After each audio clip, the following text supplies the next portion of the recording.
Vous savez, aujourd'hui, il faut donner des solutions au peuple algérien. الشعب الجزائري راه باغي حلول بنخرجوا من هذه الأزمة السياسية.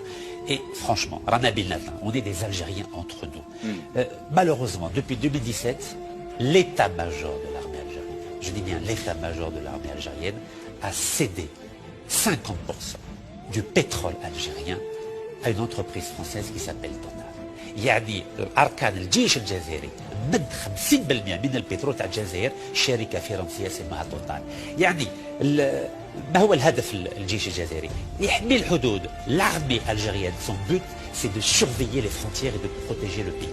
Quand on voit que l'armée algérienne cède 50% du pétrole algérien à la France de façon à obtenir le silence de la France, c'est scandaleux. C'est scandaleux. Donc moi, ce que je souhaiterais, c'est que l'armée algérienne reste dans ses prérogatives, défendre le territoire national algérien et défendre la souveraineté algérienne et ne pas s'immiscer ni dans les affaires économiques ni dans les affaires politiques algériennes. Comment les Algériens peuvent faire ça? Comment les Algériens peuvent pousser l'armée à ne plus s'immiscer dans le champ politique? Vous avez parlé de solutions. Oui, alors la solution, je reprends ce que je dis tout à l'heure, si on ne donne pas des garanties à l'armée algérienne, elle ne sortira jamais.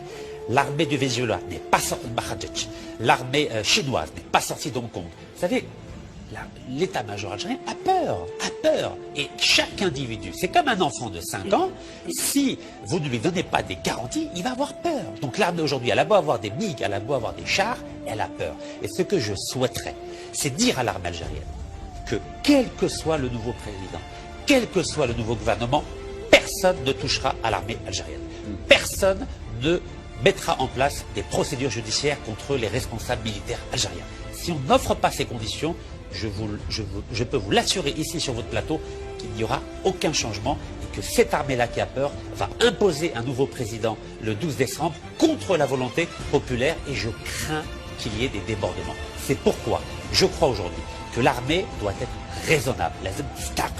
Il faut absolument qu'elle fasse démissionner Bedoui. Il faut absolument qu'il y ait une véritable commission électorale indépendante. Il faut absolument qu'il y ait une modification de la Constitution qui permette l'égalité des chances à tous les candidats. Il faut absolument libérer tous les détenus d'opinion et il faut absolument écouter la voix du peuple.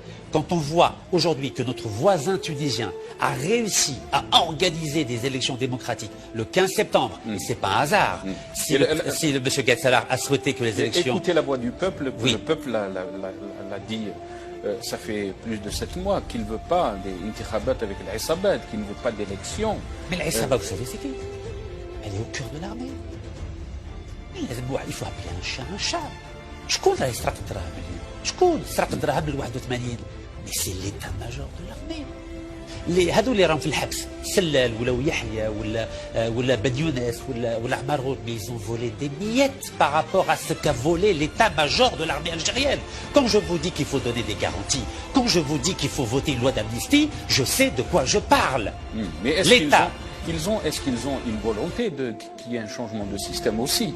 Ça, c'est une question à poser à la L'armée ne veut aucun changement du système. Comment donner des garanties? Hassan Zahraoui.